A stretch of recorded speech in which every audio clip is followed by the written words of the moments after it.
Buenas noches, señores usuarios, estadísimos. Hoy para Venezuela SOS es un honor presentar a un no venezolano, Juan Carlos Sosa Aspurua, abogado, escritor, profesor, empresario y político venezolano. Es fundador por la dignidad y la libertad de Venezuela, Fénix. Es el movimiento de los venezolanos que formarán parte del renacimiento del país. Tendremos una nación brillante, llena de oportunidades de todo tipo. Venezuela merece ser de primer mundo y haremos que ese sueño se vuelva realidad. Fénix, crece el país, seremos imparables. Para Juan Carlos Sosa Aspurua, estas elecciones son, además de una farsa que ha llevado a la política que se degenere hasta convertirse en una vulgar pelea por conseguir espacios de cohabitación del sistema vil. Hoy, como tema, tenemos Fuerza es de la sociedad civil. Bienvenido, doctor Juan Carlos Sosa Aspurua, a su casa Venezuela SS. La dejo con la audiencia. Cambio. Buenas noches. Bueno, efectivamente, el programa de hoy se titula La Fuerza de la Sociedad Civil. Y la idea de bautizarlo con ese nombre tiene que ver con el esfuerzo de nosotros de tratar de llevar a toda Venezuela, estado por estado, ciudad por ciudad, un mensaje de empoderamiento para la sociedad civil, buscando que la sociedad civil despierte de una situación que nosotros consideramos que es muy peligrosa, que es la situación en la cual nos obligaron, si se quiere, entre comillas, a estar cuando se sembró en la conciencia colectiva, en la matriz de opinión, la idea de que todo lo que se hiciera al margen de la mesa de la unidad era calificado como antipolítica. Y esa antipolítica, de alguna manera, se envenenó con una cantidad de conceptos errados y prejuicios, haciéndole creer a la gente que efectivamente todas las veces que nos activamos y luchamos por nuestra libertad, habíamos cogido un camino equivocado y que el único camino correcto es simplemente dejarle el testigo a los partidos políticos que forman parte de la MUD para que ellos lleven a cabo las distintas estrategias para confrontar este sistema que hoy en día, a mi modo de ver, ha cerrado a Venezuela y nos está borrando el vino. Entonces, el mensaje nuestro es un mensaje de esperanza, en el sentido de darle a la gente lo maravilloso que ha sido Venezuela en ciertas etapas de su historia, y que eso hay que recordarlo con mucho énfasis, porque uno de los objetivos de este régimen es precisamente descalificarnos como ciudadanos y hacernos creer que los venezolanos somos ciudadanos de segunda categoría, y de tercera categoría tenemos más capacidad para vivir en un país de primer mundo. Y entonces nosotros recordamos que Venezuela durante muchos años, al principio de su historia, fue uno de los países más admirados de la América, y que en el siglo XX Venezuela llegó a ser el país más atractivo de Latinoamérica y uno de los países emergentes más importantes del mundo, llegando a tener unas variables económicas solamente comparables con los países más desarrollados. Entonces nosotros insistimos en la idea de que no podemos perder de vista la capacidad que tenemos como país de transformarnos en un país de primera línea, con todas las oportunidades necesarias para que la gente alcance los máximos estándares de vida en su propia tierra, y por supuesto el desarrollo de cada una de las áreas que hoy en día están deprimidas. Pero para hacer eso es fundamental, uno, que entendamos de que en este momento no existe alternativa democrática tal como lo está planteando la Mesa de la Unidad, porque el discurso de ellos es esencialmente decirle a la gente de que, bueno, que tenemos que ir a votar sistemáticamente una y otra vez, y que eventualmente vamos a ser tantos que no va a haber fraude que tape la verdad, y vamos a lograr cambiar de gobierno por la vía democrática, pacífica y simplemente electoral, pues. Entonces, esa premisa es la que se ha sembrado actualmente en la opinión pública nacional e internacional, y a nuestro entender es una trampa mortal, porque no existe, bajo las circunstancias actuales, ninguna posibilidad de lograr que el régimen, por la vía electoral o por la vía, si se quiere, voluntaria, entregue el poder. Eso es verdaderamente una ilusión muy peligrosa y mortal, porque es no entender el tipo de sistema que está secuestrando Venezuela.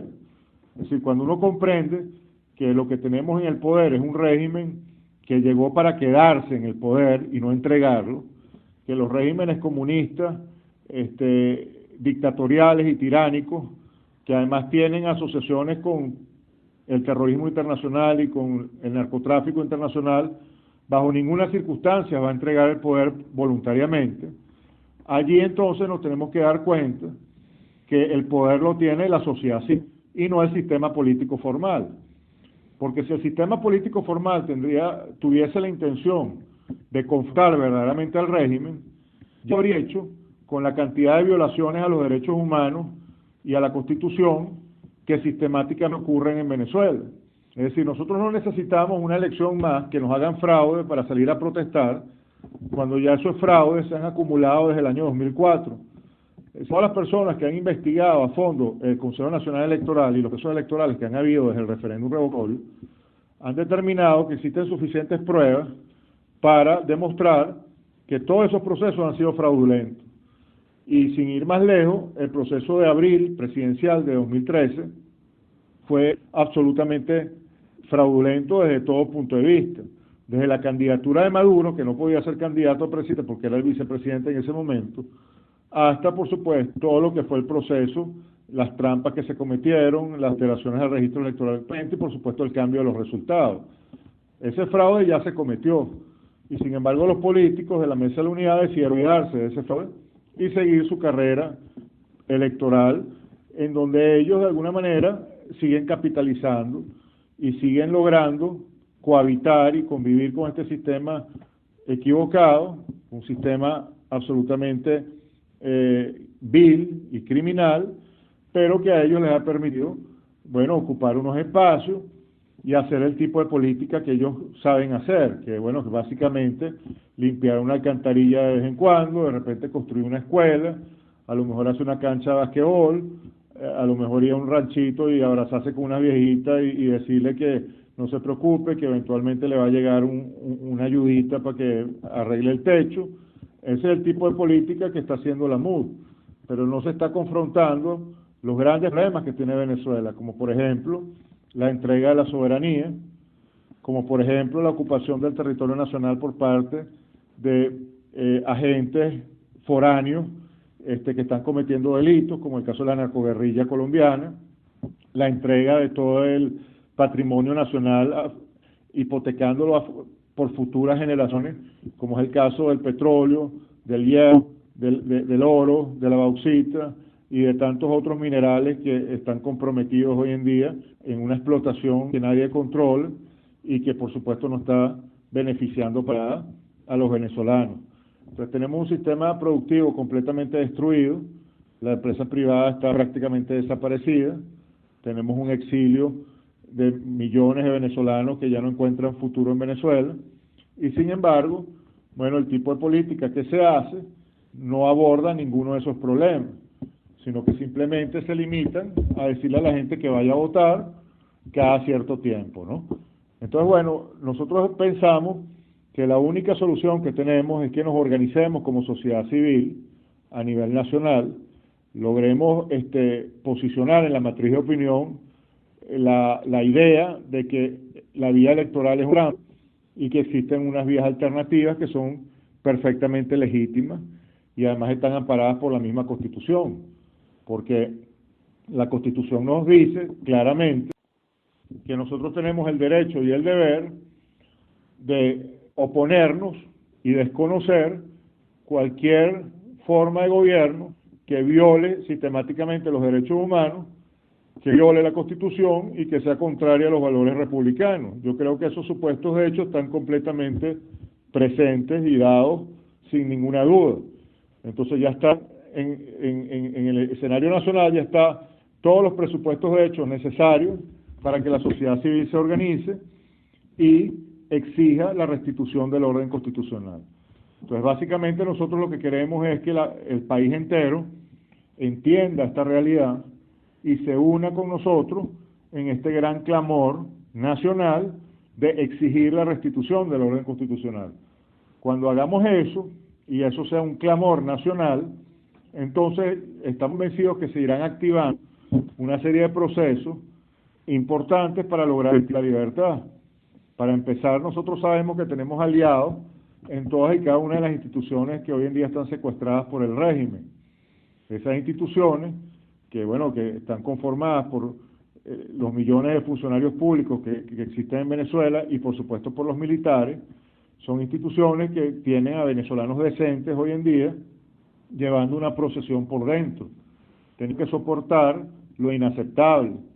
Pero si nosotros logramos posicionar este gran clamor nacional de desconocimiento a la autoridad ilegítima, porque es ilegítima tanto de origen como de ejercicio, entonces dentro de esas instituciones secuestradas van a activar una serie de personas importantes, influyentes, que nos van a ayudar a desconocer al régimen, porque lo que se está pidiendo es esencialmente eso, la restitución del orden constitucional, partiendo de la base que hoy en día existe un golpe de Estado continuado, es decir, el régimen está dando un golpe de Estado.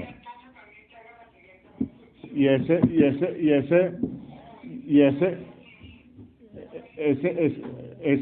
sistema, es decir, el hecho de que nosotros de alguna manera nos organicemos de esta forma y posicionar este gran clamor nacional y logremos de alguna forma que lo que se escuche en Venezuela sea el grito de la gente, el grito de la sociedad civil pidiendo la restitución del orden constitucional, pidiendo que el Estado se recupere, entonces también se van a aliar con nosotros una cantidad de factores de poder importantes a nivel internacional, que hoy en día lastimosamente están desorientados.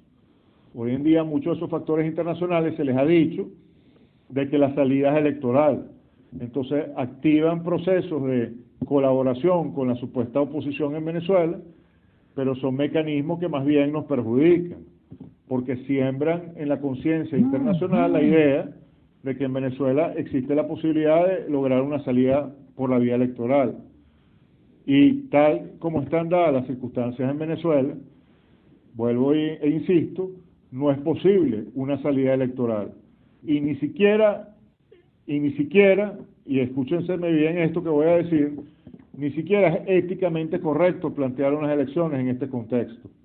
Porque si nosotros comprendemos que estamos secuestrados por un régimen foráneo que responde a intereses que no son venezolanos y que lo que busca es destruir a Venezuela, como efectivamente lo ha logrado exitosamente, nosotros no podemos plantear unas elecciones para que ellos participen democráticamente como si no hubieran cometido los delitos que están cometiendo y como si no hubieran violado como han violado los derechos humanos.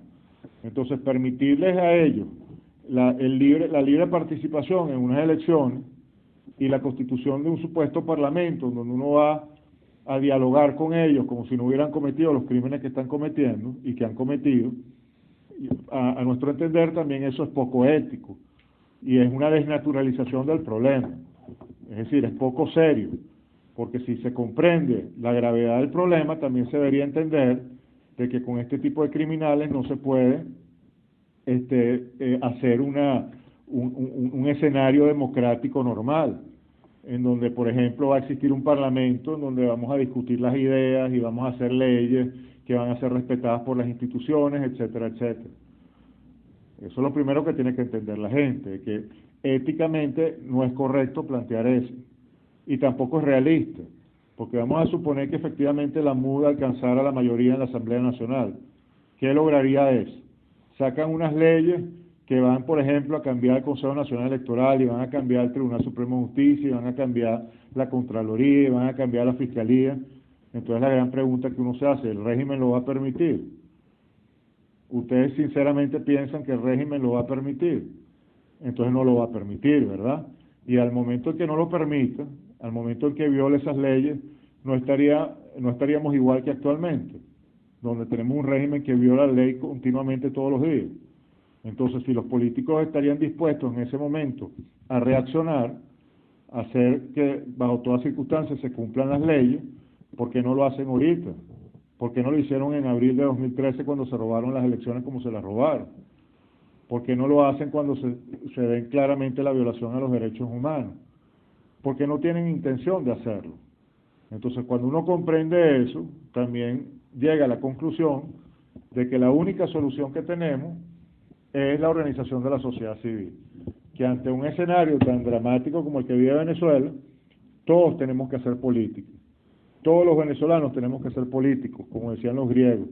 El político es básicamente el que le interesan las cosas de su sociedad, los que le interesan los problemas de su país, los que se involucran con los problemas de su país. Y en este momento que estamos siendo secuestrados y que nos están borrando el destino, como nos están borrando, es verdaderamente irresponsable mantenerse al margen. Aquí nosotros recordamos la frase de Virgilio, que decía que en tiempos de crisis moral, aquellos que se mantienen neutrales, o tibios o simplemente ignorantes, tienen reservados los rincones más calientes del infierno, porque son momentos que definen el destino de un país y el destino de generaciones de personas. Entonces es nuestra obligación hacer algo al respecto. Entonces nuestra invitación es que la sociedad civil se organice, se une. Nosotros estamos llevando este mensaje, como decía antes, a todos los estados de Venezuela, logrando que los venezolanos se organicen. Y bueno, esperamos que todos los movimientos de resistencia y todas las personas que han llegado a la misma conclusión se unan en esta organización y en este gran clamor de libertad, y bueno, y efectivamente logremos el objetivo. Y tenemos que hacerlo, es decir, tenemos que hacer que nuestro se escuche más alto que la de la política oficial, porque si permitimos que la política oficial siga teniendo testigos y siga llevando la batuta de la orquesta, bueno, la conclusión es terrible, pues. O sea, el resultado va a ser que vamos a perder generaciones y generaciones de venezolanos. Entonces yo creo que ya el escenario está suficientemente claro, estamos suficientemente curtidos después de 17 años de padecimiento, y yo creo que entonces ya es hora de que nos activemos, seriamente y responsablemente. Entonces, esencialmente esa es la invitación.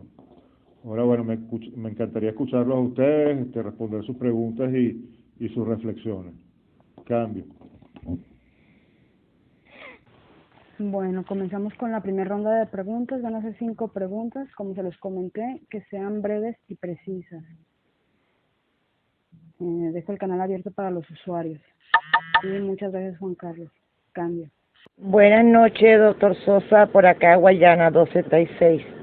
Ojalá me alcance el tiempo para hacerle una pregunta que embarca como 3, 4 preguntas. Primero, se está haciendo un llamado a calles vacías el 5 de agosto. ¿Qué opina usted de eso? La siguiente pregunta, que sería más bien una aclaratoria o algo para que usted ahonde más. Venezuela está secuestrada hace 17 años. Se tuvo en su momento la oportunidad, cuando usted bien lo dijo, y le aclaro, yo también soy abogado constitucional, en el momento en que Chávez se va para Cuba, deja un vicepresidente, lo montan de presidente, van a elecciones con una ausencia que nunca fue justificada, ya por allí comenzó de nuevo a secuestrarnos más el país. Luego empiezan a inhabilitar una cantidad de personas que usted como abogado sabe que las inhabilitaciones salen directamente de la Fiscalía con bases probatorias. Todos esos secuestros que hemos tenido hasta este momento y todavía el pueblo no reacciona. Yo desearía escuchar que alguien venga a dar una charla, nos diga cuál es la salida si estamos secuestrados desde hace 17 años en todos los aspectos. Quisiera, por favor, por lo que conozco de usted, que le haga un llamado al venezolano de que todas esas cosas que nos han sucedido y ahora están pidiendo que todos se queden en sus casas, si usted cree que esa es la mejor vía. Lamento no tener más tiempo y gracias por su respuesta. Cambio. Señor Sosa, muy buenas noches. Es un placer escucharlo. habitualmente no hago escucha de charla, pero me parecía interesante lo que usted podía exponer. Y me felicito de haberlo escuchado en esta primera parte, porque ha dado en el clavo cuál es la salida. Muchos preguntan cuál es la salida, usted lo está diciendo claro. Más que nada, y una pregunta, es saludarlo y dar las gracias por contribuir a informar al pueblo, que es la clave, la información, la información. Gracias, buenas noches.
Sí, bueno, yo también tengo una pregunta, Juan Carlos, y también los estoy esperando en Margarita.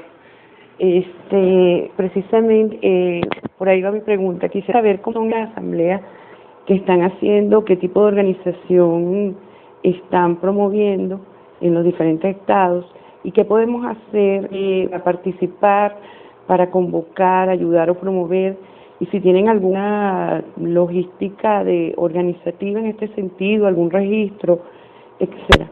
Cambio y gracias.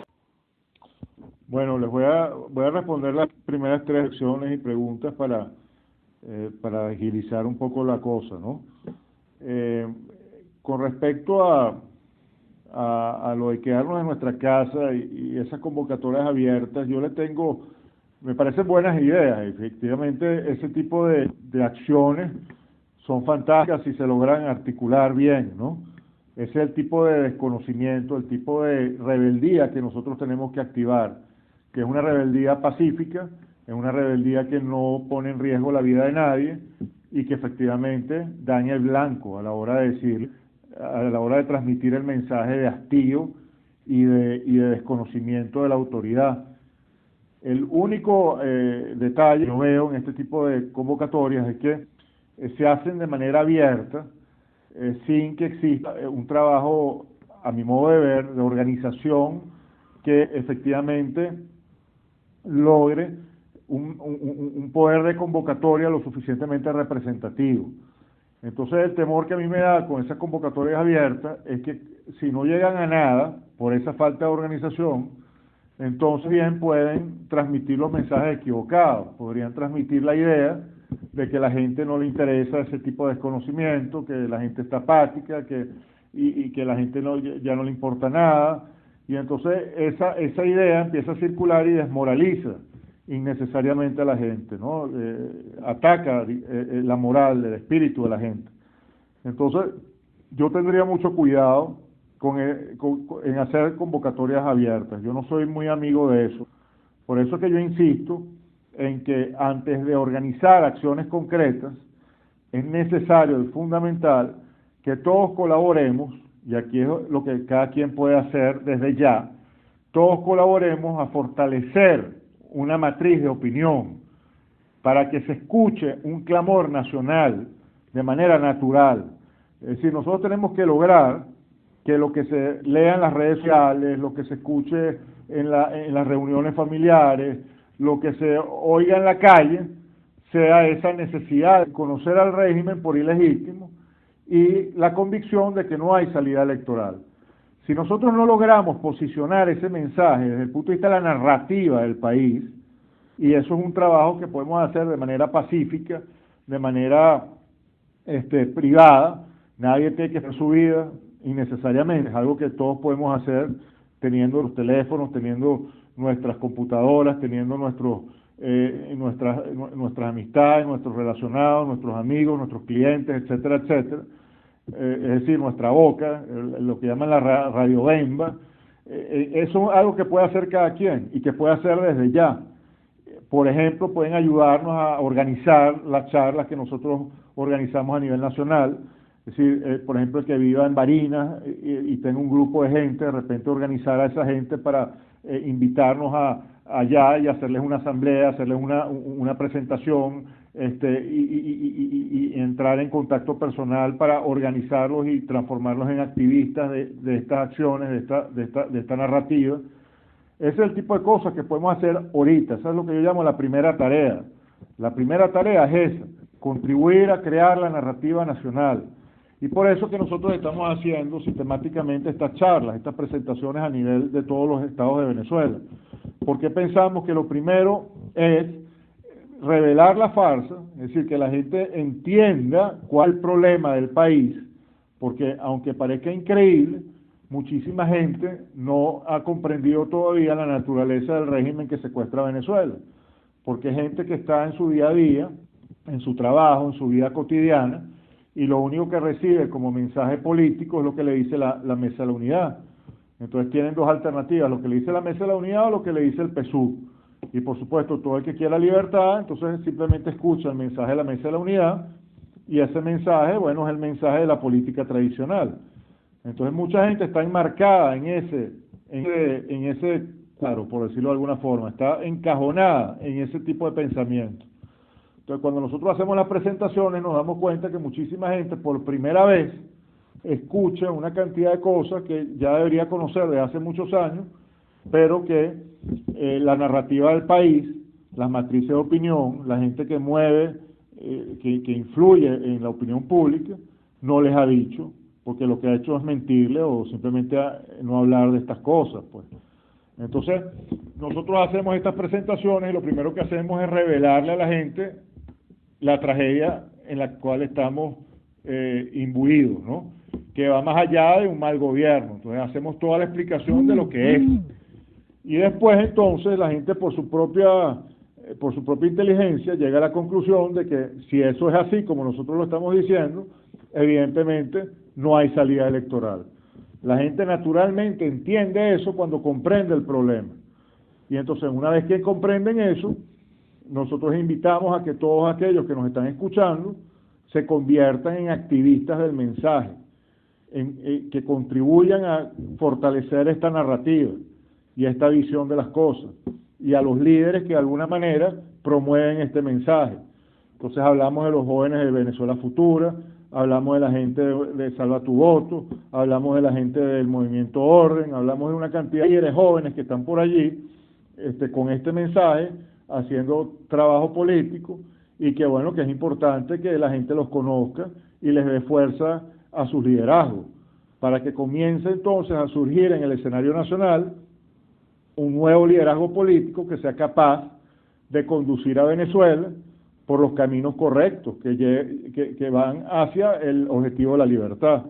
Pero lo primero y más importante es eso, posicionar la comprensión del problema y el amor de libertad alternativo al tradicional. Porque si no logramos eso, es un convocatoria que hacen en la casa a hacer esto, a hacer lo otro, son muy rápidamente llevadas por la corriente de la política tradicional, que es demasiado poderosa en la opinión pública, en la matriz de opinión. Entonces, si tú tienes a todo el mundo hablando de las elecciones en Venezuela, todos los medios de comunicación hablando de las elecciones en Venezuela, todas las redes sociales hablando de las elecciones en Venezuela, todas esas voces que están planteando la alternativa quedan como unos individualistas despistados que están ahí hablando pistoladas y dividiendo y básicamente eso, haciéndole el trabajo al PSUV, pues, como dicen algunos, porque son voces débiles. Pero si esas voces se transforman en voces poderosas y comienzan a sonar inclusive más duro que las voces de la MUD, entonces comenzamos a cambiar el cauce del río. Y entonces una vez que logremos ese posicionamiento y esa comprensión del problema a nivel nacional, entonces la tarea 2 es organizar acciones concretas. Pero ya no exista la comprensión del problema, que hace que cuando se activen esas acciones no exista un cortocircuito entre lo que es el discurso político, lo que es la narrativa del país y lo que está sucediendo en la calle. Porque cuando existe fluidez entre esas tres cosas, entonces cuando vengan las fuerzas saboteadoras, aquellos que tratan de eso, de plantear que si las asambleas de ciudadanos, la constituyente, las mesas de diálogo, etcétera, todos esos saboteadores de los esfuerzos de calle que han habido, ya dejan de tener la influencia que han tenido, porque entonces existe una alternativa con una voz igual más fuerte. Entonces cambian las cosas. Nosotros básicamente estamos utilizando las experiencias del pasado. El año pasado, en el 2014, ese fue el problema, que se organizan esas acciones de calle maravilloso, la gente salió, los estudiantes arriesgaron la vida, pero ¿qué pasó? Que hubo un cortocircuito entre eso que estaba pasando y la política formal. Entonces ese cortocircuito hizo que se apagara la calle y que el mundo se conectara con el discurso político que hablaba de diálogo y de la posibilidad de salir del problema electoralmente. Pero si nosotros hubiéramos tenido en ese momento unos liderazgos alternativos a la mesa de la unidad, con poder, con voces poderosas, con influencia en la opinión pública, con reconocimiento nacional, entonces esos líderes hubiesen tenido la fuerza para permitir que eso que estaba pasando en la calle tuviera una interpretación política correcta, y entonces se hubiese logrado también una alianza importante con la comunidad internacional y otro gallo hubieran cantado, y muy probablemente hoy ya tendríamos un gobierno distinto. Pero eso es lo que tenemos que recoger de las enseñanzas del pasado para no repetir otra vez el mismo error. Entonces por eso nosotros insistimos que en este momento lo principal es la creación de la narrativa nacional y el posicionamiento de los nuevos liderazgos políticos.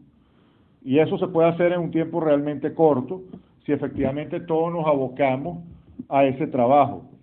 Porque lo que estamos viendo, y esa es nuestra experiencia, que cada vez que nosotros hablamos con las comunidades, automáticamente la gente se siente perfectamente identificada y abraza el discurso y se siente legitimada para hablar públicamente de estas cosas también, porque ya siente que no están tan solos en sus sentimientos. Eso con respecto al tema de las convocatorias y la organización de acciones concretas, ¿no? Pues con respecto a nuestra visita a Maracaibo, efectivamente el lunes nos estamos yendo para el Zulia otra vez, vamos a pasar allá unos cuantos días, vamos a visitar distintas comunidades, vamos a hacer una ronda también de medios de comunicación con el tema del posicionamiento del mensaje, como estoy diciendo, y vamos a tener una presentación en la Universidad Rafael Urdaneta el miércoles 28 de julio, el miércoles 29 de julio a las 9 de la mañana en el aula magna de la Universidad Rafael Urdaneta. Vamos a tener una presentación, después vamos a tener reunión con los jóvenes, con los estudiantes, vamos a irnos a distintas comunidades y bueno, vamos a seguir ese trabajo sistemático, ¿no?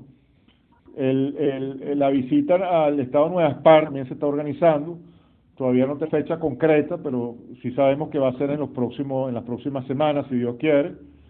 Después vamos a ir otra vez al estado Monagas, vamos a ir otra vez al estado Bolívar y vamos a seguir pues recorriéndonos Venezuela.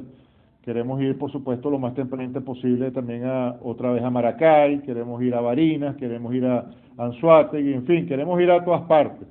Entonces, los que nos están escuchando, aquellos que puedan mover influencias, amistades, etcétera, para ayudarnos a visitar algunos estados, pues bienvenidos, porque precisamente ese es el tipo de apoyo que pueden prestarnos, ayudarnos a organizar estas cosas.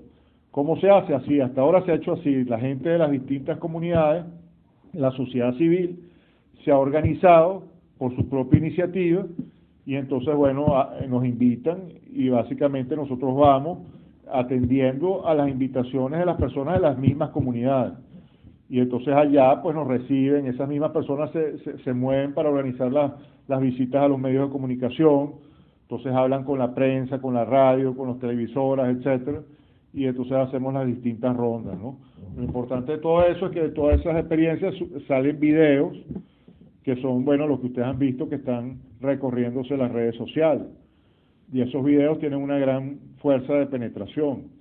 Entonces, en la medida en que hagamos más de eso, y que esto se vaya volviendo cada vez más fuerte, entonces vamos a lograr tener mucho más capacidad para organizar ya acciones distintas, pues, convocatorias de mayor alcance. Pero hay que ir paso por paso, no precipitarnos y hacer grandes convocatorias masivas cuando todavía quizás no existe ese poder de convocatoria lo suficientemente organizado como para tener un éxito contundente. Porque yo no soy amigo para nada de crear falsas esperanzas o de precipitarme en acciones que sé que no van a conducir a ningún lado por falta de organización. O sea, nosotros tenemos de verdad que organizarnos primero y eso se está empezando a lograr de manera cada vez más rápida, porque hemos crecido muchísimo, el mensaje está calando cada vez con más fuerza, cada vez mayor número de personas se ponen en contacto con nosotros por propia iniciativa. O sea, lo que estamos observando es verdaderamente esperanzador en ese sentido. Pero, bueno, mi deber es hablarles a ustedes, bueno, con ningún tipo de falsas esperanzas. O sea, yo creo que mientras nos centremos en la realidad y operemos en ese contexto, vamos a tener mucho más posibilidades de éxito. Cambio. Bueno, doctor, yo tengo una pregunta. Como usted podrá ver, la apatía, el deseo, no solamente aquí es un reflejo, los canales de celos son reflejo de lo que está pasando afuera en la sociedad venezolana. Existe una apatía. ¿Cómo usted, porque usted está presentando este proyecto, ¿verdad? Y me parece un proyecto maravilloso, un proyecto de lucha, un proyecto con la verdad al venezolano, pero ¿cómo usted lucha con esta apatía y esta frialdad que tiene en este momento la sociedad venezolana? Cambio. Bueno, es un tema importante, el tema de la apatía. Evidentemente que hay que confrontarlo como una enfermedad que necesita una cura médica, se podría decir de alguna forma ilustrativa, porque la generación de apatía es uno de los objetivos que tienen los sistemas comunistas o neocomunistas como este que nos secuestra. Buscan precisamente incentivar esa apatía en la gente. Entonces, todo en el ambiente empieza a influir para que uno asuma esa actitud. Entonces, bueno, el deber de los liderazgos es tratar de poner el dedo en esa llaga para que la gente reaccione, mover la mata. Bueno, y eso no se puede esperar que suceda por generación espontánea. Eso hay que motivarlo, eso hay que promocionarlo, eso hay que tratar de buscar la forma de incentivarlo, que la gente reaccione. Y por eso que es tan importante este tipo de momentos como el que estamos teniendo ahora, de compartir estas ideas, y por supuesto todas las acciones que estamos emprendiendo a nivel nacional de llevar el mensaje a las comunidades, etcétera, es buscar precisamente que la gente se despierte de la apatía. Entonces, bueno, vemos al principio que de repente los foros, a nosotros nos encantaría que tuvieran 1000 personas y bueno, y a veces nos van mucho menos de eso. Pero bueno, se hace el primer esfuerzo, la primera tarea, la primera diligencia, después se hace otra, después se vuelve a hacer otra y así vamos, pues poco a poco. Yo creo que todavía la sociedad no ha muerto, la sociedad sigue viva, lo que pasa es que está muy adormecida porque ha tenido muy malos liderazgos y lamentablemente toda sociedad necesita liderazgo. El liderazgo que nosotros hemos tenido es un liderazgo muy pobre, un liderazgo que no ha estado a tono con la historia, que ha estado simplemente haciendo una política de tercera categoría, como hemos descrito. Necesitamos un nuevo liderazgo. Pero efectivamente, por ejemplo, uno conversa con los muchachos de Venezuela Futura, o uno conversa con los muchachos del Movimiento Orden, o con los muchachos y no otros muchachos de Salva tu Voto, o de tantas otras organizaciones que hemos ido conociendo, de movimientos que estamos tratando de sumar a este esfuerzo, y nos damos cuenta que hay gente que no es apática, o sea, gente que está activa, que está proponiendo ideas, que está haciendo propuestas, que escribe cosas, que promueve acciones, que visitan comunidades, que de alguna manera están todo el tiempo en las redes sociales inyectando de ideas y de debates para reflexionar a esas redes sociales. O sea, yo creo que existe mucha gente que no está nada apática y que está haciendo una labor importante. Lo que tenemos que tratar es de sumar todas esas voces y ser cada vez más poderosos en nuestra influencia comunicativa, por decirlo de alguna manera, para que la voz comience a sonar cada vez más fuerte. Pero yo estoy convencido de que hay mucha gente dispuesta a seguir dando la lucha. Lo que pasa es que también mucha de esa gente que está dispuesta a dar la lucha son montados en una nave que los lleva a puertos equivocados, como es el tema de las elecciones. Por ejemplo, en los partidos políticos hay activistas valiosísimos, gente que le echa acción y se mete en los barrios y hace lo otro, pero tienen una dirigencia muy mala, que les está, bueno, obligando a seguir ese curso electoral mediocre y equivocado. Entonces, si nosotros logramos construir esta fuerza y esta nueva narrativa nacional, yo estoy seguro que muchos de esos activistas también se van a sumar a este nuevo escenario, si se quiere poner de alguna forma, a este nuevo barco, por decirlo así. Y entonces veremos cómo que más gente irá despertando. Pero eso es la labor que le corresponde al liderazgo. Entonces, lo que hay que hacer es buscar esos nuevos liderazgos y darle fuerza y darle poder para que tengan capacidad de mover las matas necesarias para que caigan los frutos que tienen que caer. Porque los que mueven la mata siempre son pocos, pero hay que darle fuerza a esos liderazgos para que tengan la fuerza necesaria para mover esas matas. No se espere que sea la sociedad la que reaccione, porque en ninguna parte del mundo son las sociedades las que reaccionan como colectivo. Siempre es a partir de un liderazgo. Entonces vamos a construir ese nuevo liderazgo y vamos a lograr entonces con ese nuevo liderazgo sacar al país de esa apatía que hoy en día efectivamente es un problema. Claro.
Doctor Sosa, de nuevo por aquí, Guayana 1236. La usuaria que le acaba de exponer una idea era precisamente la que yo tenía en mente exponerla. Ella se me adelantó. Yo veo con mucha preocupación cuando personas como usted se toman su tiempo de venir a un canal, de dar charlas, de poder orientarnos, de darnos unas esperanzas, de darnos unos tips. Y como usted verá, aquí nadie le ve la cara a nadie, no sabemos los nombres de nadie. Yo veo con mucha preocupación y de verdad se lo digo. Yo espero siempre que entre otro usuario que haga una pregunta, porque hay muchas inquietudes y nadie habla. Guayana 1236 está siempre presente en los conversatorios, intervengo. ¿Qué debemos hacer para que esta gente hable, para que esta gente pregunte? Así sea que no esté de acuerdo con lo que usted diga, sería un tema hasta aplaudible para ver qué opina el venezolano que está en este momento en una aplicación que le damos gracias a la tecnología, la tenemos, de tener personas como usted que nos puede orientar, ayudar, hablarnos, informarnos. Y veo no apatía, es desidia. Yo no usaría la palabra apatía, es desidia, que es mucho más grave, doctor Sosa. Yo soy una agarradora, me estoy tomando más tiempo del debido y ojalá un moderador no me pise. Que estaba hasta presa siendo abogado, tengo bastantes muchachos a mi cargo y estamos bien organizados. Pero, ¿por qué no hablan? ¿Por qué no aprovechan este momento para que usted nos diga todas las dudas que tenemos? Muchas gracias por su respuesta y me disculpan el tiempo que me tomé. Cambio. Doctor Sosa, entonces, ¿cuál cree usted que debe ser la salida para sacar a esta gente de aquí, que nos han invadido el país? Cambio. Doctor Sosa, ahora le tengo una pregunta.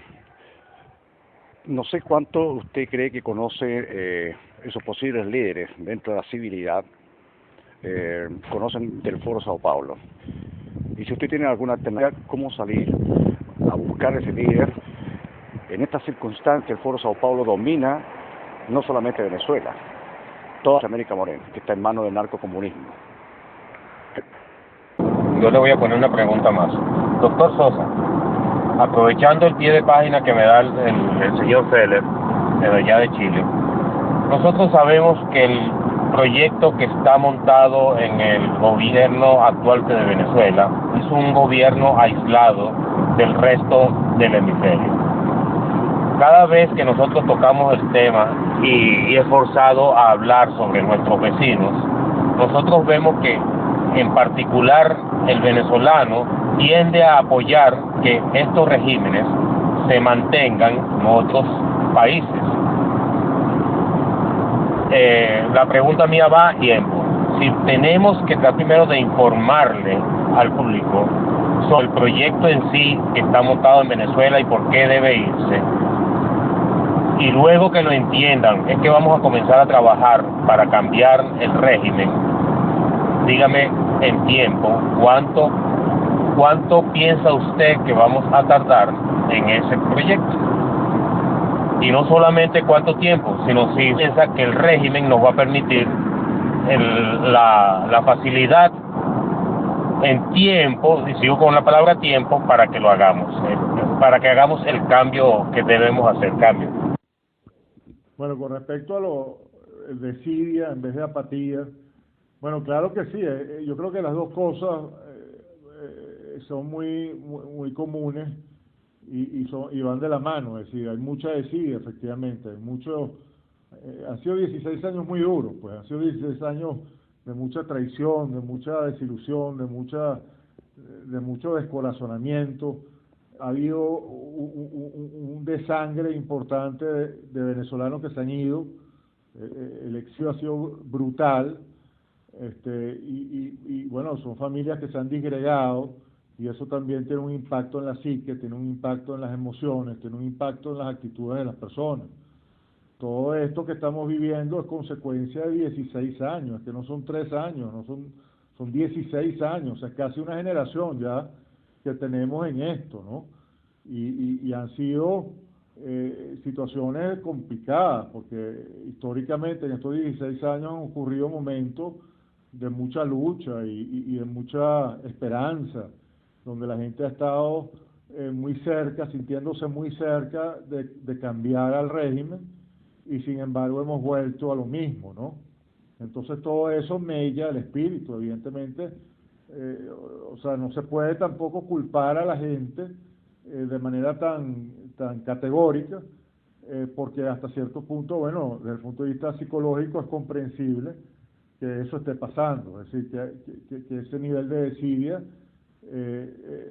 sea un elemento a considerar como una variable importante en las cosas que estamos haciendo, porque ha sido una combinación de factores, no solamente lo que describo, sino también el hecho de que vivimos un país muy loco, es decir, una economía muy loca, donde si bien es cierto, estamos secuestrados, y hay unos cuantos como nosotros que lo venimos diciendo hace muchos años, hay un sector todavía importante de la sociedad, y un sector influyente de la sociedad, que ha pasado estos 16 años lisos. O sea, que más bien ha tenido momentos en que ha hecho los negocios de su vida. O sea, hay gente que ha hecho dinero como jamás hubiera podido haber hecho en otras circunstancias. Es decir, existe un estrato social en Venezuela que está sentado, pues, de lo que estamos viviendo. De que ha vivido muy cómodo. O sea, tienen unos trabajos extraordinarios, viajan por todo el mundo, tienen un dinero que les alcanza para todo. Y bueno, y tienen a su bachaquero que le consigue las cosas, pues le falta papel higiénico, le falta medicina, bueno, y manda a alguien a comprar las medicinas, las compran en el exterior, y bueno, y las cosas así, que si papel higiénico, etcétera, tienen a su bachaquero que se lo consigue. Y han vivido muy cómodos, pues. Y esa comodidad ha hecho que, bueno, vean a los procesos electorales como, bueno, como la panacea. Y entonces cada vez que venimos unos cuantos a decir que lo electoral no es la salida, que tenemos que organizarnos, que tenemos que rebelarnos, etcétera, etcétera, nos quieren tildar, bueno, los loquitos estos radicales, que quieren fastidiarnos la vida, nos quieren trancar la calle, nos quieren fastidiar el negocio, nos quieren fastidiar la comodidad en la que nos encontramos. Es una realidad que hay que entender. En Venezuela todavía hay gente que vive así, mucha gente que vive así. Entonces por eso es que los viernes los restaurantes están llenos. Uno va a un club en la playa y el club está lleno, va a los aeropuertos están llenos de gente viajando. Entonces, eso es una realidad y es una locura, pues. O sea, porque por otro lado, tenemos un país despedazado, un país sin economía, un país con los índices de criminalidad más altos del mundo, con la inflación más alta del planeta, con todas las empresas destruidas. O sea, es una locura, pues. Es como una especie de esquizofrenia. Pero por eso es que la lucha es tan difícil. Y es tan importante que surjan voces tipo la mía, pues. O sea, más personas como yo tienen que empezar a hablar también, porque entonces en la medida en que existamos personas como nosotros, bueno, la esperanza siempre existirá también de salir de esta pesadilla, porque somos, como yo decía, como he dicho varias veces, los pinchaglobos de la piñata, pues. O sea, nosotros somos los aguafiestas, pero esos aguafiestas en este contexto somos necesarios. Porque en la medida en que la gente se dé cuenta que esa fiesta es una locura, y que si seguimos en esa fiesta vamos directo a la muerte, a la desaparición como sociedad, entonces bueno, más gente se irá sumando al esfuerzo de salir de la pesadilla. Pero es un trabajo muy duro, un trabajo muy difícil, es un trabajo muy ingrato, y eso estamos muy claros, pues. O sea, los que estamos en esto por una convicción muy profunda, por una convicción de vida, de valores y de forma de entender las cosas en la vida, que bueno, que es una cosa muy rara, pues esa es la verdad. Pero en la medida en que nosotros comencemos a trabajar con más, digamos, colaboración por parte de la gente que se siente identificada por el mensaje, vamos a tener cada vez más fuerza. Y en la medida en que tengamos más fuerza, entonces iremos influyendo más en las percepciones y le empezaremos a llegar más al corazón y a la mente de las personas.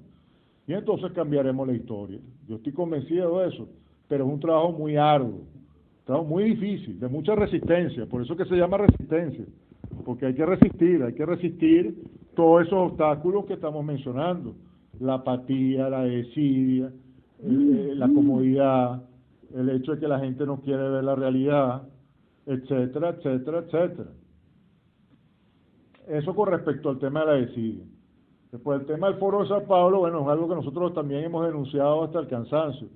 Evidentemente el Foro de Sao Paulo tiene una gran influencia en Latinoamérica y en el mundo entero, pero especialmente, por supuesto, en Latinoamérica y en los organismos internacionales, en la OEA, en la Comisión Interamericana de Derechos Humanos, en las Naciones Unidas. El Foro de Sao Paulo hoy en día está en el poder en Bolivia, en Ecuador, en Nicaragua, en Argentina, es decir, en Brasil, o sea, y por supuesto en Venezuela. Entonces tiene un gran poder, una gran influencia, y por eso es que, bueno, se hace tan difícil a la hora de convencer a mucha gente, por ejemplo, que no se puede estar apelando a organismos internacionales como la OEA o a organismos internacionales como UNASUR, que fue creado por el Foro de Sao Paulo, para que sean los observadores del proceso venezolano y para que sean supuestamente nuestros aliados en la lucha por la libertad, porque ahí nos estamos poniendo un cuchillo en nuestra propia garganta.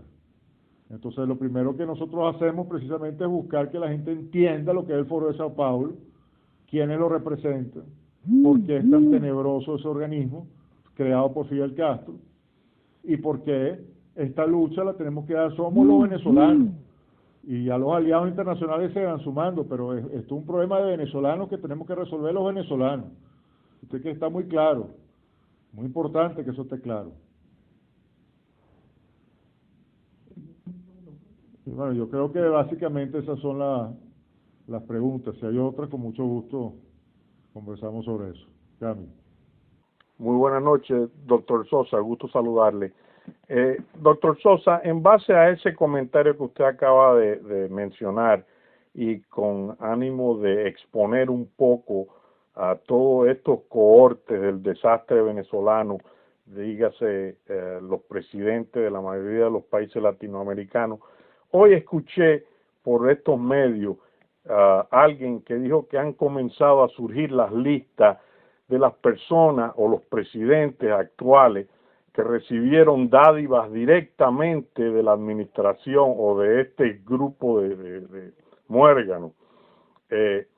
¿No sería interesante exponer al mundo las cifras exactas y los nombres de estos corresponsables de este desastre, y por la cual es obvio que mantienen ese silencio para de alguna forma, doctor Sosa, disculpe, y era para, en vez de concentrarnos en exponer al Foro de Sao Paulo de una forma que entienda más el grueso de los países, de las comunidades, por qué son cómplices, y es exponiéndolos ante el mundo.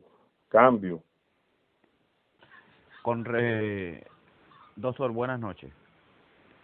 ¿Qué opinión merece de su parte las falsas expectativas que crearon en algún momento en el pueblo venezolano con relación a una intervención americana? Buenas noches, doctor Juan Carlos. Mi pregunta es la siguiente.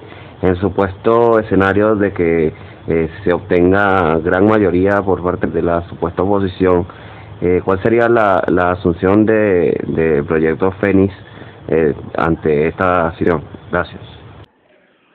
Señor Sosa, usted tiene claro lo que es el Foro Sao Paulo, tiene que ver el Foro Sao Paulo, así que, bueno, es importante que lo hemos estado difundiendo, por lo menos en lo personal, intensamente hace 2 años, que no es un problema solamente de Venezuela, es un problema de América. ¿Cuál es el problema de Venezuela? De acuerdo al Foro Sao Paulo y el Plan Maestro, Venezuela va a ser la base del nuevo referente mundial, donde entra a tallar el Plan Maestro de Putin, China e Irán. Bueno, lo importante es que la gente que está en la sala, una vez por todas, entienda, y discúlpenme lo fuerte y claro que quiero ser, que Venezuela está metido en un problema, y ustedes lo saben. Entonces debemos ser consecuentes y participar. No podemos tener miedo en estas instancias, que es lo único que está quedando la Comisión para poderse llegar la verdad al pueblo venezolano. Tienen que tomar un rol protagónico. ¿Y quiénes? Ustedes, los que están en la sala. La civilidad, lo ha dicho usted recién, señor Sosa. Cambio. Buenas noches, doctor Sosa Spurria.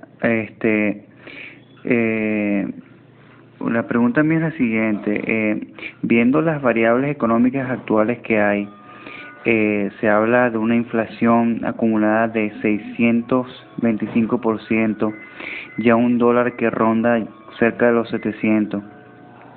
¿Usted cree que la variable económica puede influir en la pronta caída del gobierno? Y si vamos a un proceso a futuro de transición, ¿usted cree sostenible la tesis de la dolarización de la economía como marco de establecer una moneda más fluctual en el mercado, cambio?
Sí, bueno, para concluir lo del Foro de Sao Paulo, evidentemente el Foro de Sao Paulo es importante que la gente entienda que más que una organización de países para tratar de un entendimiento de Latinoamérica, es una organización que creó Fidel Castro cuando cae el muro de Berlín para financiar la revolución cubana contra el narcotráfico. Todo lo demás es habladería epistolada.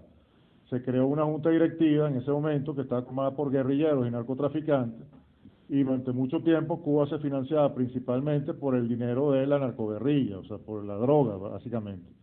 Y el Foro de Sao Paulo, que llega a Venezuela con Chávez, bueno, penetra todas las instituciones venezolanas, las envenena, y por supuesto hace que el Estado venezolano se vuelva un narcoestado. Y por eso es que todas estas denuncias que han habido a nivel internacional son denuncias muy serias que hay que abordar con la seriedad del caso. Pero que la política en Venezuela se ha negado a confrontarlo y se ha negado a hablar de ese tema, cuando ese es el tema. Porque una vez que uno comprende eso, se da cuenta que efectivamente estamos en manos de criminales que no van a soltar el poder jamás por la vía electoral. Eso es muy importante entenderlo. Eso con respecto al foro de Sao Paulo, pues, y todo lo que eso implica. Con respecto a qué haría Fénix en el caso de que la mesa de unidad alcanzara la mayoría de la Asamblea Nacional, bueno, lo primero que haríamos sería revisarnos, porque hasta ahora, y esto es importante decirlo, no lo digo por antipatía ni por egocentrismo, sino porque la verdad, en estos 16 años no nos hemos equivocado ni una sola vez.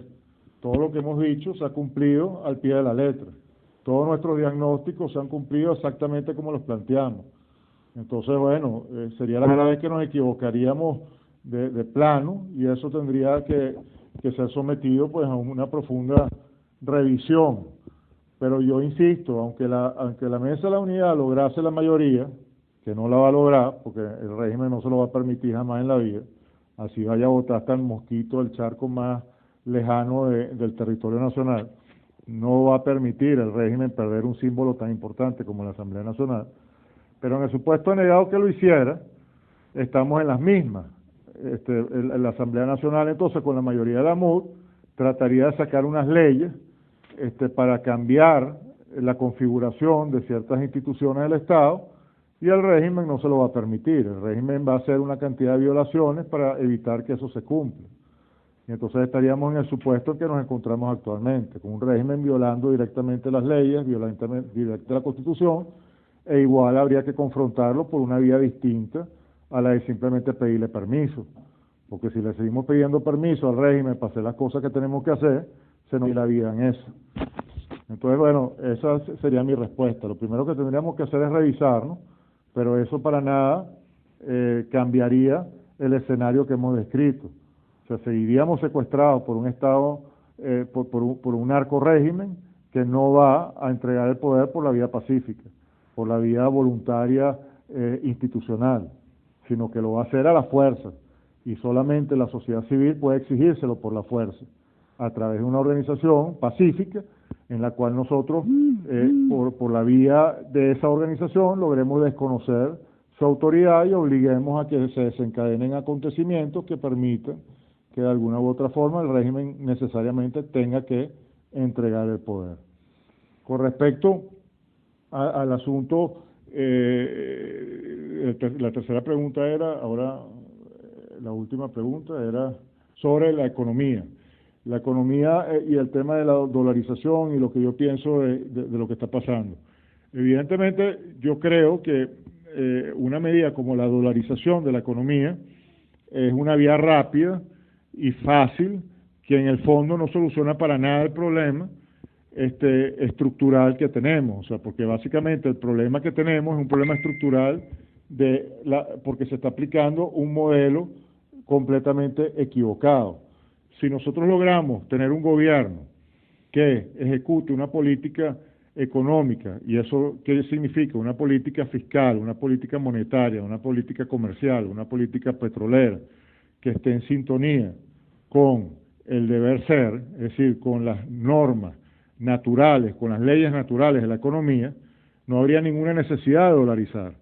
Si nosotros llevamos a cabo un gobierno que sanee la economía, es decir, que busque que la administración pública efectivamente logre sanear las cuentas, es decir, llevar una administración que efectivamente permita que el Estado no se endeude de una manera irracional, que las empresas efectivamente sean productivas, entonces es incentivar que la economía sea manejada por los agentes que permiten producir y crear riqueza.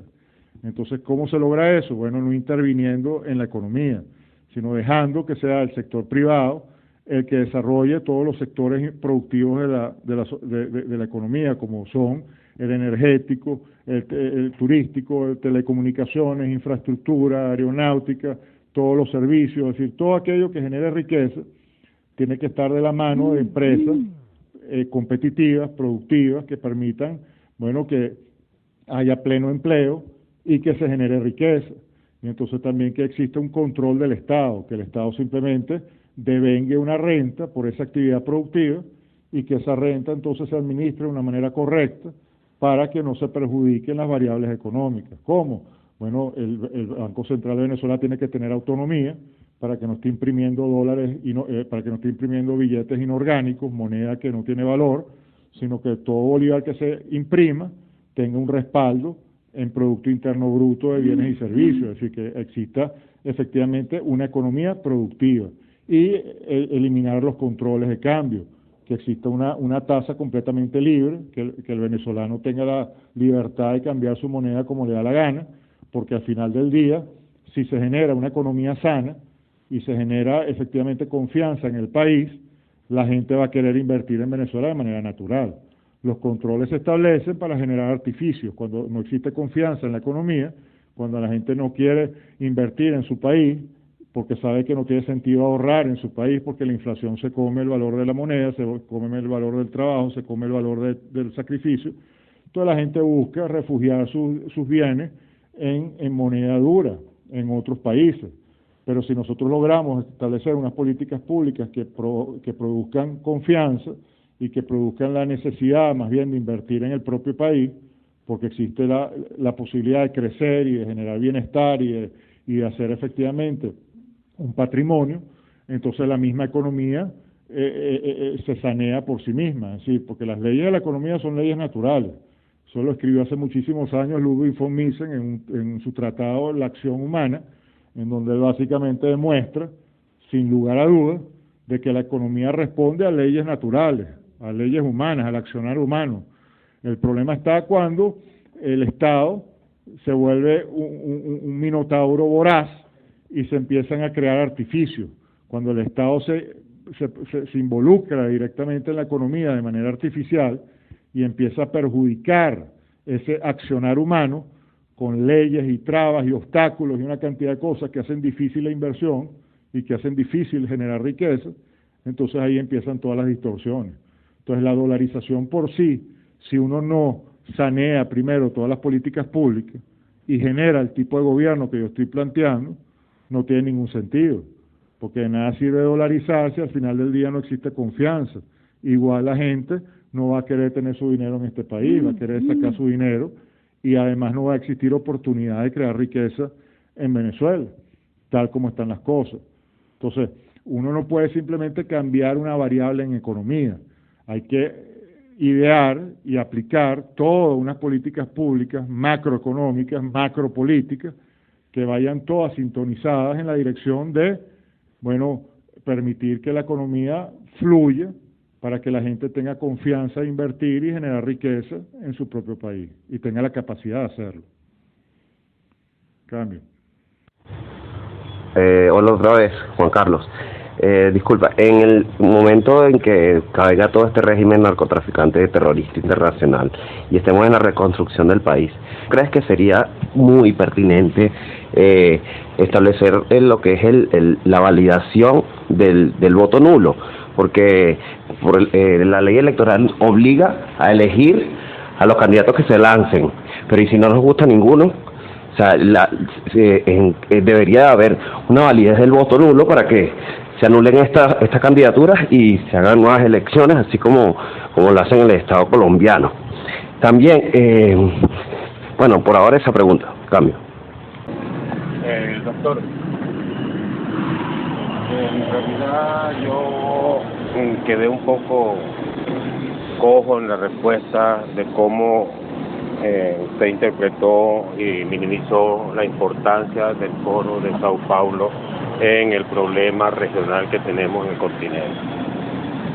Esa última exposición que usted dio acerca de la economía y donde usted llamó al régimen, a la acumulación de poder, lo llamó el gran minotauro, yo lo llamo el gran leviatán. Me da a mí el pie para hacerle la pregunta. De verdad nosotros estamos comprendiendo cuál es el problema que está sucediendo en el continente. Porque es que yo sigo viendo que estamos tratando de aislar a Venezuela como si fuera un problema de nosotros únicamente y le estamos restando importancia al resto del continente cuando la influencia que ellos tienen sobre nosotros es grandísima y ellos no van a permitir que ningún movimiento que pueda entorpecer su proyecto surja. Cambio. Doctor Sosa, una preguntita más y no voy a intervenir para darle paso a los demás usuarios que quieran preguntar. Lo que acaba de decir el compañero Goffik es muy aplaudible, pero mi preocupación particular es Venezuela. Usted habló en su primera intervención de los líderes. Por mi parte, yo no creo en líderes, en ninguno.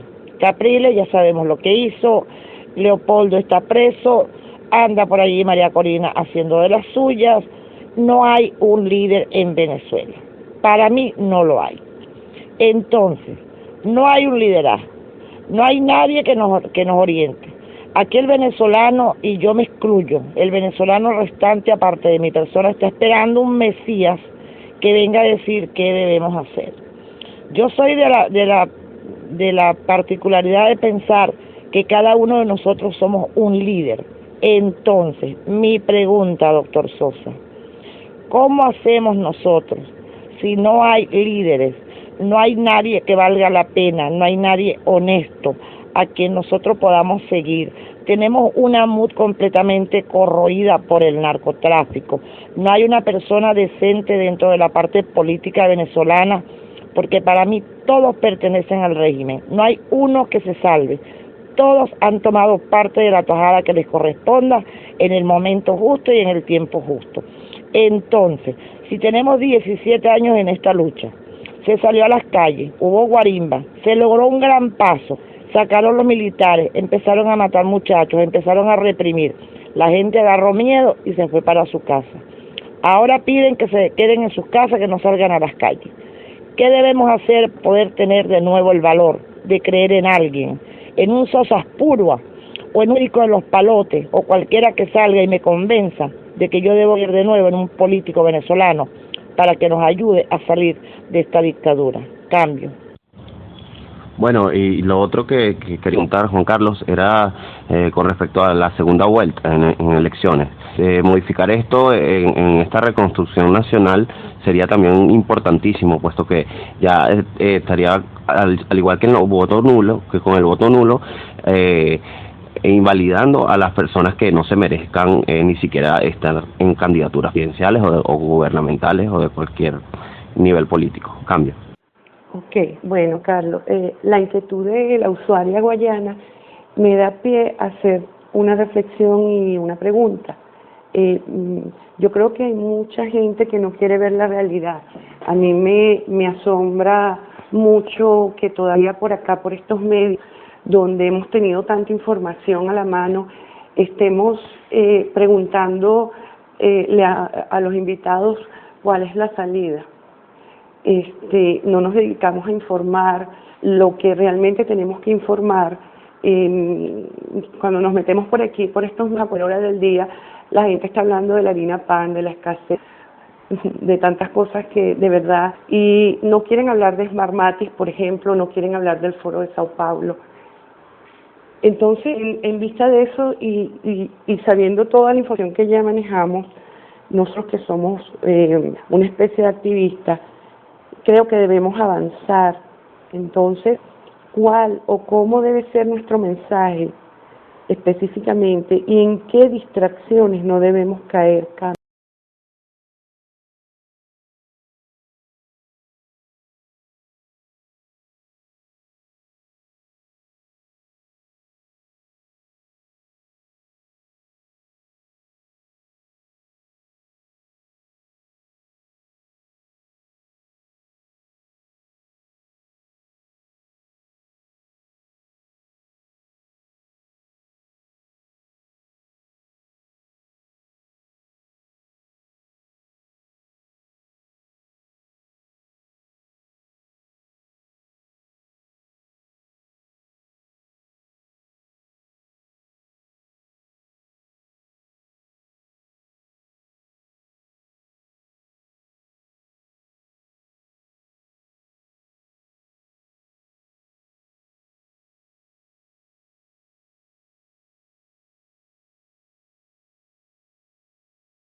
Bueno, con respecto a lo del Foro de Sao Paulo, yo de verdad, como dije, es algo en lo que insisto durante muchos años. Jamás lo minimizaría, ni mucho menos. Creo que más bien utilicé las palabras correctas. Es decir, foro que es más que un parlamento de naciones, es una organización criminal que tuvo como principal objeto, bueno, financiar la revolución cubana a nivel latinoamericano, es decir, llevar el modelo cubano a todos los países de Latinoamérica. Y evidentemente que es un mal internacional que además tiene conexiones con el fundamentalismo islámico, con el terrorismo internacional. Eso es algo que yo he dicho hasta el cansancio. Y precisamente por eso tenemos que entender que lo que tenemos en Venezuela es un narcorrégimen, porque el Foro de Sao Paulo nació financiado por el narcotráfico y hoy en día sigue teniendo pues como principales motores a los narcotraficantes del mundo y principalmente a aquellos que financian a la narcoguerrilla colombiana, que busca desestabilizar no solamente a Colombia, sino bueno, a todos los países latinoamericanos. Entonces yo creo que evidentemente podríamos dar una cátedra aquí del Foro de Sao Paulo, pero no es la idea tampoco del foro. Lo importante es efectivamente es entender que estamos en manos de Fidel Castro y de todas aquellas personas que conforman el Foro de Sao Paulo, que tienen como objetivo la toma de Latinoamérica para implantar un modelo de vida comunista, esclavo, en el caso de que sean parias y donde nadie pueda tener un destino y una independencia y una posibilidad de desarrollar una vida decente. O sea, eso está clarísimo, pues yo no veo más allá de eso. Bueno, evidentemente podríamos caer en una cantidad de especificaciones, pero lo que se tiene que comprender aquí es que en Venezuela no hay un gobierno democrático, sino que es un régimen criminal financiado por fuerzas ocultas como esa narcoguerrilla y como el narcotráfico que hemos mencionado, y que ante esa realidad tenemos que confrontar el problema por unas vías distintas a las políticas tradicionales. Y esto me lleva evidentemente a contestar las otras preguntas con el tema de los liderazgos. Ya yo he dicho, y lo dije al principio de mi intervención, que efectivamente el liderazgo tradicional no ha estado a la altura de las circunstancias. Yo no voy a caer en descalificaciones personales nombrando al líder por líder, porque evidentemente todos entran en ese escenario. Todos aquellos que han sido los líderes políticos de estos 16 años no supieron interpretar el problema y todas las soluciones que le plantearon al país fueron soluciones equivocadas. Y esa es la razón por la cual hoy en día nos encontramos en la situación en que nos encontramos. Porque jamás hubiéramos llegado a esta situación si hubiéramos tenido un liderazgo que estuviese a la altura de las circunstancias. Pero todas decisiones equivocadas, que son las mismas además decisiones que siguen tomando, porque los caminos que siguen trazando son los mismos que tienen 16 años trazando, entonces ya está en la sociedad no seguirlos más. O sea, ya está en la responsabilidad de cada quien, como decía la que intervino, de hacerse, bueno, líder en ese sentido, pues, de tener el criterio de decir, yo no voy a seguir siguiendo a esos líderes. Pero evidentemente toda sociedad necesita de líderes, toda sociedad, toda organización necesita de liderazgo. Entonces, porque los liderazgos son aquellos que en un momento determinado logran organizar, logran promover acciones, logran ilustrar sobre los problemas, logran plantear estrategias, e inspiran a los pueblos, inspiran a las sociedades. O sea, desconocer por completo la importancia de un liderazgo es simplemente desconocer la naturaleza humana. O sea, todo ser humano, toda sociedad necesita de liderazgo. Entonces aquí la clave está en reconocer cuáles son los liderazgos que debemos seguir y cuáles son los liderazgos que no debemos seguir. Entonces, como yo decía en mi intervención inicial, ahorita el objetivo es buscar nuevos liderazgos, y esos nuevos liderazgos están saliendo a la palestra y están empezando a sonar. Ya yo mencioné a los muchachos de Venezuela Futura, a los muchachos de Orden, a la gente de Salva tu Voto, a la gente de Fénix, etcétera. Esos son nuevos liderazgos. O sea, estamos diciendo estas cosas, estamos planteando estas cosas al país, estamos recorriéndonos Venezuela, precisamente llevando un mensaje. Entonces también la gente tiene que empezar a reconocer esos nuevos liderazgos y darse cuenta que un líder político no lo es simplemente porque se pare en una tarima y tenga un partido político y haga pistoladas y corra en unas elecciones para ganarse un cargo público. O sea, hay muchas formas alternativas de hacer política, y el tipo de política que tiene que hacer ahora es una política que hable directamente a la sociedad civil y que logre empoderar a esa sociedad civil.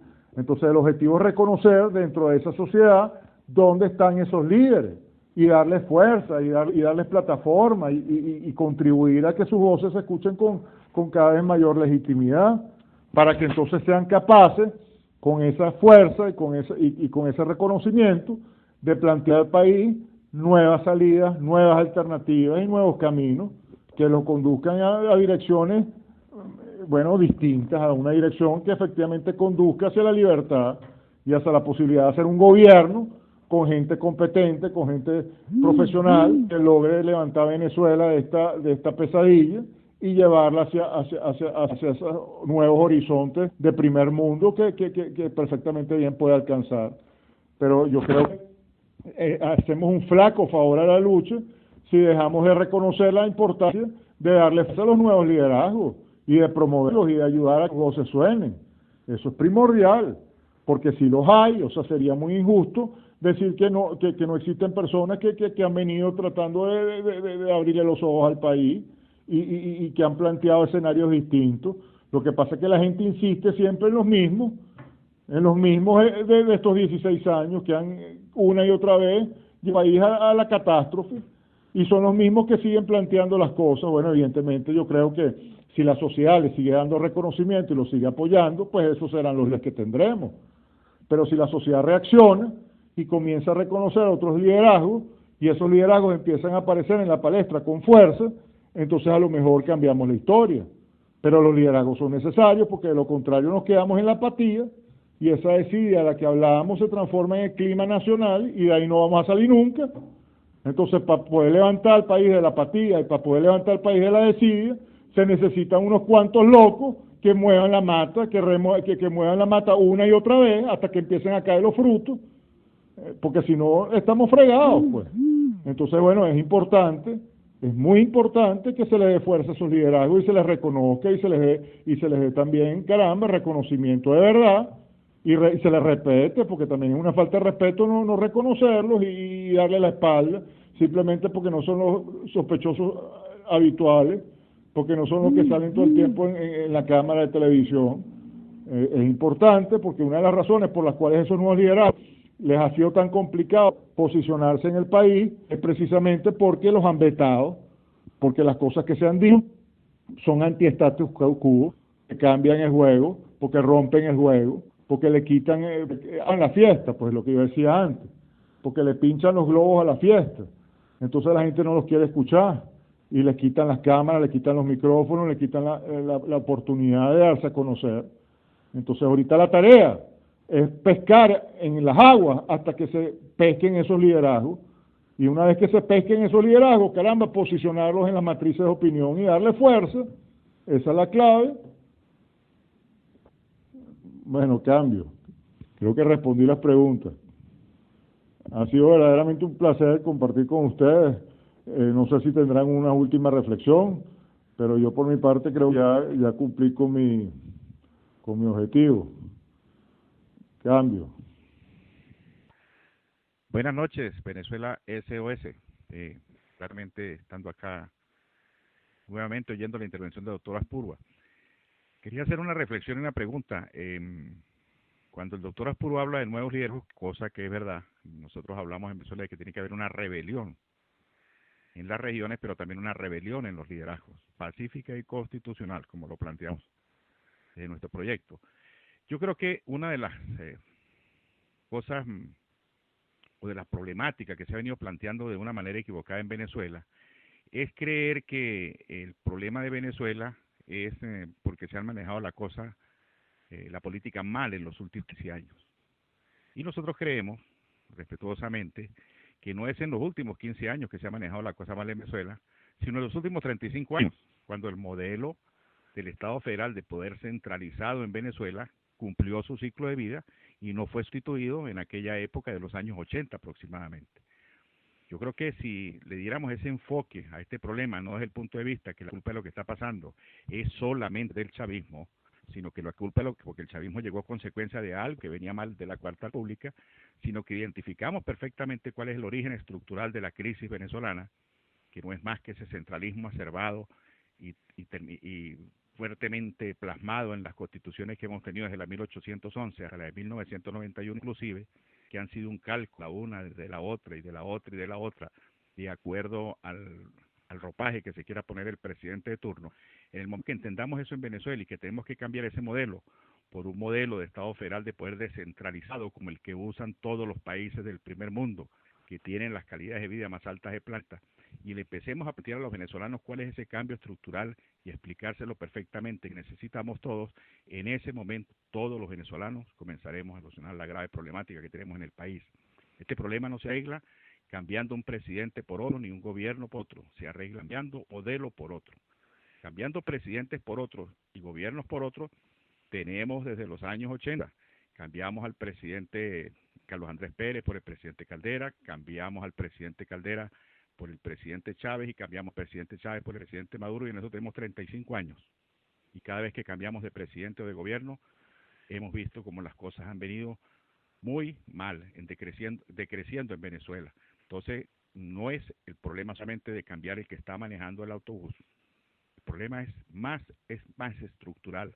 Tenemos que ir a las raíces mismas de la problemática, y el día que las entendamos y que empecemos a plantearle al país este nuevo cambio de la manera de gobernar, como se gobiernan los países del primer mundo, que son con los estados federales después descentralizados, repito, en ese momento comenzaremos a solucionar la problemática que nos agobia a todos los venezolanos. Gracias, buenas noches. Doctor Sosa, le dije que no iba a intervenir más, pero es que no aguanto. Amo tanto a mi país que no me aguanto. Mire, me gustaría que usted se retirara.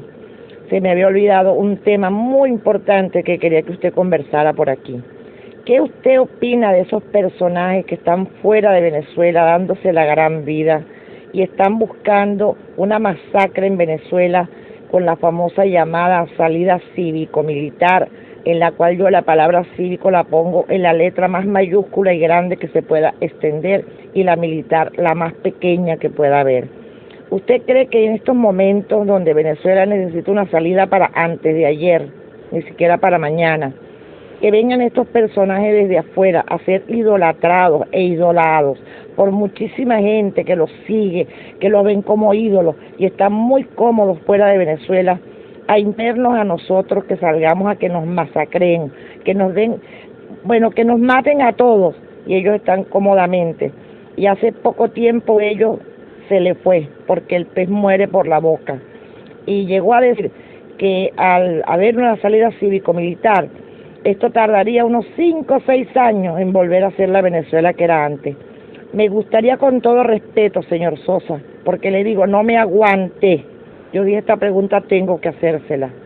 ¿Usted qué opina de esos personajes que andan por allí promoviéndose desde afuera para venir a retomar a Venezuela, para salir de un dictador y caer en otro dictador?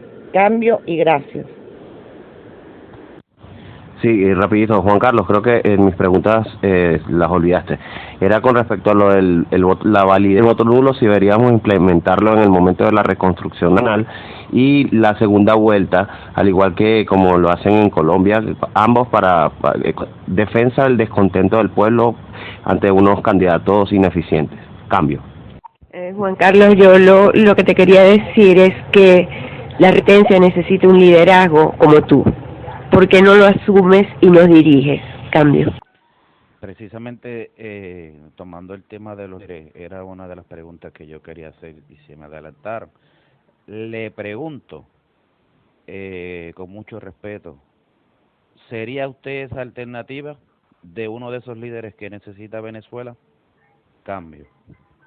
Bueno, yo considero que sería muy arrogante de parte del doctor Juan Carlos decir que él sería el último líder. Pienso que esa es una decisión individual de cada uno. Yo, por mi parte, considero que sí, el doctor Juan Carlos Sosa es el próximo líder, el próximo líder de Venezuela. Nuevamente le doy las gracias al doctor Juan Carlos por mencionar el movimiento Orden Nacionalista, que es uno de los movimientos con mayor coherencia en el país, que se está enfocado en rescatar los valores y la libertad de nuestro país. Los invito a todos a visitar la página web www.Orden Venezuela para que conozcan este movimiento y, por supuesto, Venezuela Futura. Cambio. Así es, doctor Sosa. La hace como político y va a ver que lo vamos a seguir. porque como uno dentro de Venezuela, no fuera. Tiene mi apoyo. Cambio. Usted es el gerente que necesita Venezuela. Lo hablamos todos. Lidere la resistencia, por favor. Que así sí saldremos de esto. Cambio. Vamos a darle permiso a Juan Carlos Sosa para que responda, porque creo que ya se quería despedir, pero no lo dejan irse. Primero calladitos y ahora no hay quien los detenga. Dale, Juan Carlos. Cambio.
Muy bien. Bueno, antes que se me vaya a pasar la pregunta del doble voto, de la doble vuelta y el voto nulo.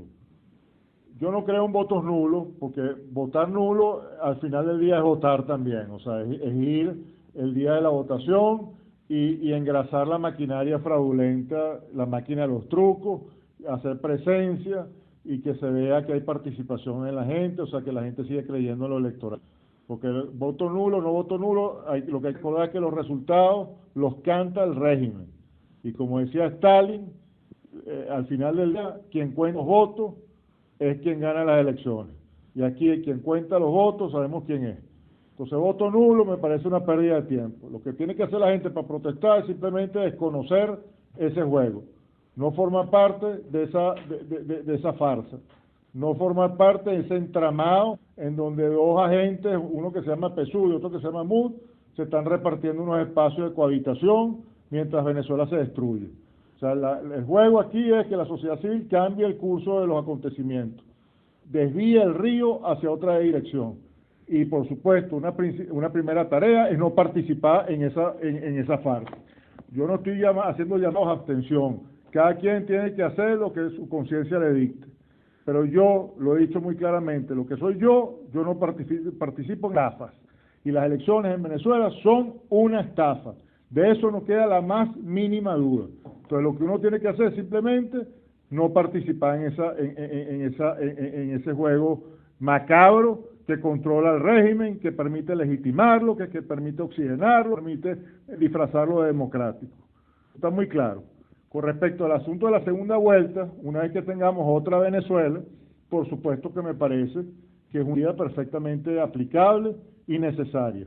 Las segundas vueltas permiten depurar y permiten que efectivamente el electorado decida al final de su presidente de una manera mucho más seria, de una manera mucho más sopesada, reflexionada.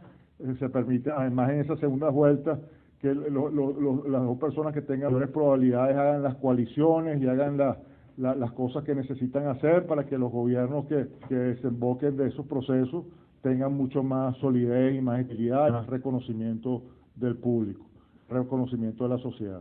Entonces, por supuesto que sí, yo aplaudo esa opción y creo que sería una cosa que en una Venezuela distinta habría que aplicar. Pero antes de llegar a eso, evidentemente lo primero que tenemos que hacer es concentrarnos en salir de esta pesadilla y en establecer un gobierno que efectivamente, y también respondo otra pregunta en ese sentido, cambie el modelo de Estado, evidentemente. Ese es el principal objetivo y es lo que yo he dicho en todas y cada una de mis intervenciones. No se trata de cambiar un gobierno, no se trata de cambiar unos tipos ahí, es que, por supuesto, sacar a estos criminales del poder, pero hacerlo para más nunca cometer los errores que permitieron que esta desgracia sucediera. Y una de las razones por las cuales esta desgracia sucedió es precisamente por haber implementado a partir de los años 70 un modelo completamente equivocado, donde se invirtieron las variables, se le dio el peso al Estado y se le quitó el peso a la sociedad. Hay que volver a un modelo en donde se empodere a la sociedad, se empodere a los individuos y sea la sociedad a través de sus empresarios, a través de sus individuos, a través de la iniciativa de cada quien, la que genere la riqueza. Y el Estado simplemente se limite a prestar unos servicios elementales, la administración de justicia, la seguridad nacional, la defensa de la soberanía y punto. Todo lo demás tiene que estar en manos de los creadores, de la sociedad como tal, de los individuos que conforman la sociedad. Y ese tiene que ser el modelo al que tenemos que apostar, a través, por supuesto, de un gobierno muy pragmático, que sepa claramente qué son las cosas que han funcionado en el mundo, qué son las cosas que funcionan en los países que han alcanzado los mayores niveles de riqueza en todos los aspectos, y cuáles son las cosas que fracasan, las cosas aquellas que cuando se aplican lo que llevan es al desastre en todos los sentidos. Eso está muy claro, es decir, no hay que inventar la rueda, hay que ser muy pragmático y orientar el país hacia los rumbos correctos. Y eso, por supuesto, pasa por cambiar el modelo, sin duda alguna. Y bueno, con respecto a los temas de liderazgo, yo creo que se han respondido bastante bien, ustedes mismos han reflexionado sobre esos temas. Evidentemente, si uno está en este batallar y en esta lucha, no es precisamente porque lo hacemos por amor al arte, por contar las estrellas del cielo. Estamos en esto porque estamos luchando por un país, estamos luchando por un sueño de país, por lograr una Venezuela de primer mundo. Y en ese sentido nos estamos involucrando directamente en esa lucha. Y estamos tomando posiciones muy concretas en ese aspecto y hemos dado la cara y hemos arriesgado la vida durante años precisamente por eso, porque pensamos que esa lucha vale la pena, esa Venezuela vale la pena. Entonces, efectivamente, estamos en esa batalla y la invitación que yo hago efectivamente es que cada vez mayor número de personas sumen a este sueño, se sumen a este esfuerzo, para que cada vez haya mayor cantidad de liderazgo, porque tienen que ser muchos los liderazgos que surjan, que efectivamente podamos lograr una fuerza lo suficientemente contente para cambiar el curso del ritmo y dirigir al país hacia donde le corresponde, evidentemente. Bueno, yo creo que ya en ese sentido contesto todas las preguntas. Ahora me está pinchando el cerebro con una que me está quedando fuera, que estoy tratando de recordarme cuál es. Hablamos de los liderazgos, hablamos de la segunda vuelta, hablamos del cambio de modelo, hablamos del exilio, exacto, me faltaba el tema del exilio. Me hicieron una pregunta sobre las personas que vivían fuera, etcétera. Bueno, yo ahí estamos pisando un terreno muy delicado, porque en el exilio venezolano es valiosísimo. Hay personas, el exilio es algo muy duro, es algo muy difícil. La mayoría de la gente que está exilada no la está pasando de maravilla, no se está dando la gran vida, ni mucho menos. Gente que está sufriendo el país al igual que nosotros, y a veces en condiciones realmente difíciles, ¿no? Muy, muy difíciles. Entonces hay que ser respetuoso con la mayoría de las personas que están en el exilio. Ahora, esos que de repente empiezan a lanzar proclamas rimbombantes y están diciéndole a la gente que salga a la calle y no sé qué, y hablan de rebelión cívico-militar, etcétera, etcétera. Pero también ahí hay que tener cuidado, igual que hay personas que están haciendo diagnósticos correctos y que están proponiendo cosas que son adecuadas, porque sí es cierto que es necesario que haya una rebelión pacífica, y es necesario que el gobierno que suplante a este régimen desastroso sea un gobierno con una cara civil, y yo siempre he dicho que la cara civil obviamente tiene que ser la predominante, porque el sector civil es el que le corresponde la arquitectura del país y la aplicación de las políticas públicas que permitan el desarrollo, pero la cara militar es también necesaria, porque como estamos invadidos por la narcoguerrilla, estamos invadidos por unas fuerzas externas que están destruyendo al país de una manera vil y criminal, como tenemos unos colectivos armados hasta los dientes que tienen presencia en toda Venezuela, necesitamos una mano militar que ponga orden en el país de forma militar, que acabe con la delincuencia, que dé seguridad a las calles, dé seguridad a los venezolanos y recupere la soberanía nacional. Eso le responde a la institución militar. Entonces, por eso es importante que el gobierno sea cívico-militar. El gobierno cívico para las políticas públicas del desarrollo y militar para el control y la supresión de delincuencia desatada, la expulsión de los secuestradores, de los narcoguerrilleros y, por supuesto, acabar con los colectivos y poner orden en las calles y darle seguridad a los venezolanos y recuperar la soberanía nacional.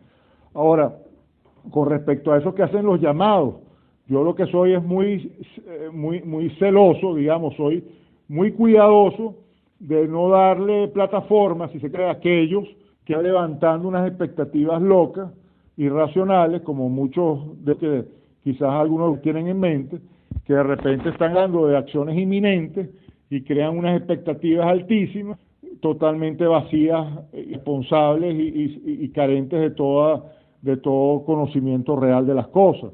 Esos son unos irresponsables, pues, y evidentemente no hay que apoyarlos, pero también se reconoce muy fácilmente. O sea, en el exilio hay gente de todo tipo, y la mayoría de los exilados yo creo que son gente que a la hora de cambiar las cosas van a contribuir a hacerlo y van a formar parte de la reconstrucción nacional, de la reconstrucción del país. Van a ser personas muy valiosas en ese contexto, que estoy seguro que van a darle muchísimo a Venezuela.